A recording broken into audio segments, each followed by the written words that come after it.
করতে গেলে অনেক সময় নেগেটিভ কমেন্টই বেশি পাই। পথ চলার যে শক্তি এটা আমি আমার মায়ের থেকে পেয়েছি। কনফিডেন্স থাকে, আত্মবিশ্বাস থাকে, তাহলে আসলে কোনো কিছুই আটকানো যায় না। তাহলে মিডিয়াতে আমার ফার্স্ট অ্যাওয়ার্ড সাংবাদিক এবং উপস্থাপক হিসেবে, তো ভালো লাগছে সব মিলে। কারণ উপস্থাপিকা হিসেবে কাজ করতে গেলে পজিটিভ কমেন্টের থেকে বেশি নেগেটিভ কমেন্টই পাওয়া হয়। সেই জায়গা থেকে সম্মাননা পাওয়া আমার জন্য অনেক ভালো একটা বিষয়, কাজের অনুপ্রেরণা পাচ্ছি।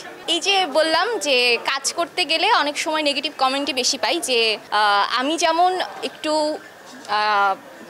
আমার স্কিন টোনটা যেহেতু কালো, আমাকে অনেক সময় এই কমেন্টটা পড়তে হয় যে উপস্থাপিকা তো কালো, বা একে কোথা থেকে ধরে আনছে। তো এরকম যখন শোনা হয় খারাপ লাগে। আবার অনেক ভালো কমেন্টও পাই, তো যখনই কাজের স্বীকৃতি পাই ওটা তো ভাল লাগে। আচ্ছা, এটা আমি মূলত উপস্থাপিকা হিসেবে পেয়েছি। উপস্থাপিকা ক্যাটাগরিতে আমি একটা শো করি কালের কণ্ঠে, গসিপ অ্যান্ড গ্লিটস। এইটার জন্য আমি মূলত এই শো নমিনেশনটা পেয়েছিলাম এবং অ্যাওয়ার্ডটা পেয়েছি। পথ চলার যে শক্তি এটা আমি আমার মায়ের থেকে পেয়েছি। আমার মা আমাকে সবসময় ইন্সপায়ার্ড করে। আর সাংবাদিক হতে হবে বা উপস্থাপিকা হতে হবে এরকম কোনো বিষয় ছিল না, বাট ছোটোবেলা থেকে এরকম একটা জেদ ছিল যে আমি এমন কিছু করব যার মাধ্যমে আমাকে দেখে আরও 3 জন বা আরও 2 জন মেয়ে সামনে এগিয়ে আসবে। তো আমার কাছে মনে হয়েছে যে সাংবাদিকতা প্রফেশনে জার্নালিস্ট খুব কম আছে, মেয়ে জার্নালিস্ট খুব কম ছিল, প্রফেশনাল যারা পড়াশোনা শিখে জার্নালিস্ট হয়েছে। তো আমার কাছে ওইটা একটা চ্যালেঞ্জ ছিল যে আমি জার্নালিজমে পড়ে সাংবাদিকতা করব।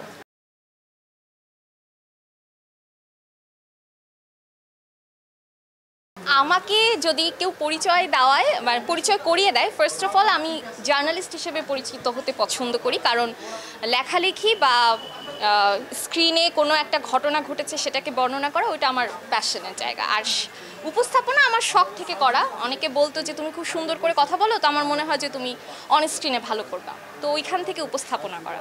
অবশ্যই দায়বদ্ধতার জায়গাটা তো থেকেই যায়, আর সেটা আছে বলেই আমি আশা করব যে আমাদের বিনোদনে বিশেষ করে যে ইদানিং আমরা দেখতে পাই যে খুব কন্ট্রোভার্সিয়াল কিছু প্রশ্ন করে তারকাদের বা অতিথিকে আনকমফোর্টেবল ফিল করিয়ে দেওয়া, বা তরকারির একটা ঝুড়ি এনে জিজ্ঞেস করা যে এটা কি ওটা কি। তো আমি মনে করি যে উপস্থাপিকা বা উপস্থাপক হিসেবে আমাদের একটা দায়বদ্ধতা থাকে যে এই ধরনের লেম কন্টেন্ট দর্শকদেরকে না দেখানো, বা আমাদের যে সামনের প্রজন্ম আসছে আগামী প্রজন্মের জন্য আমরা ভালো কিছু যেন করি। প্রতিবন্ধকতা তো ছিল, আমি যে শুরুতেই বললাম যে এখনও আমাকে শুনতে হয় যে আমার স্কিন টোন নিয়ে বা আমার আউটলুক নিয়ে অনেক সময় অনেক কথা শুনতে হয়। বাট আমি বলবো যে যদি কনফিডেন্স থাকে, আত্মবিশ্বাস থাকে, তাহলে আসলে কোনো কিছুই আটকানো যায় না, কাউকে আটকে রাখা যায় না, সে উপরে যাবেই। তবে হ্যাঁ, বিনয়ীও হতে হবে, মানে বিনয়ী জিনিসটা রাখতে হবে, এবং নিজে কি করতে চাচ্ছি কি করতে চাই ওইটা মাথার মধ্যে একদম গেঁথে রাখতে হবে।